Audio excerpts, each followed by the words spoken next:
The ballroom was a swirl of velvet masks and glittering secrets. Lena wore a silver gown and a mask shaped like a weeping willow. Chloe wore blood red and a golden eagle mask, a predator's choice. The clock struck 11. Alexander, dressed in black, stood on the throne dais, scanning the crowd. He was looking for her.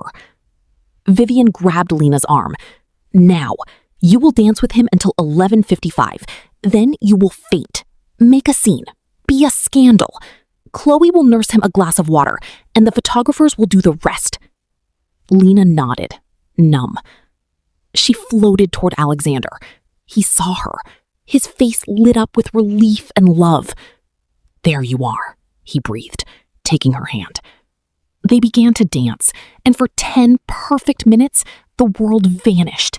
It was just them, the music, and the impossible hope of love. Then Chloe appeared, smiling, holding a glass of water laced with a harmless but dramatic sedative. For Lena to faint, Vivian had said.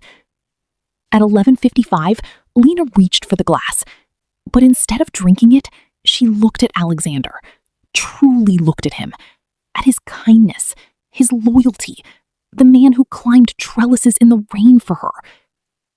"I can't do this," she whispered. "Do what?" She turned to the room, ripped off her mask, and pointed at Chloe. "She planned to drug me. Her mother forced me to push you away. They wanted me to make a scene so Chloe could sweep in and save the day." The ballroom gasped. Chloe went white. Vivian shrieked, "Liar!" But Alexander just looked at Lena, his eyes wide. "Is that true?" "Every horrible word," Lena said, tears streaming. "I'm so sorry. I love you.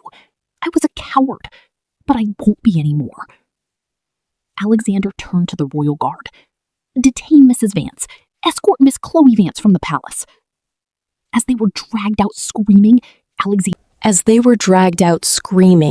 Alexander took Lena's hands. "You broke the plan," he said softly. "Why?" "Because a prince who climbs trellises doesn't deserve a lie," she said. "He deserves the truth, even if I lose everything." Midnight struck. The Masquerade of Hearts was over.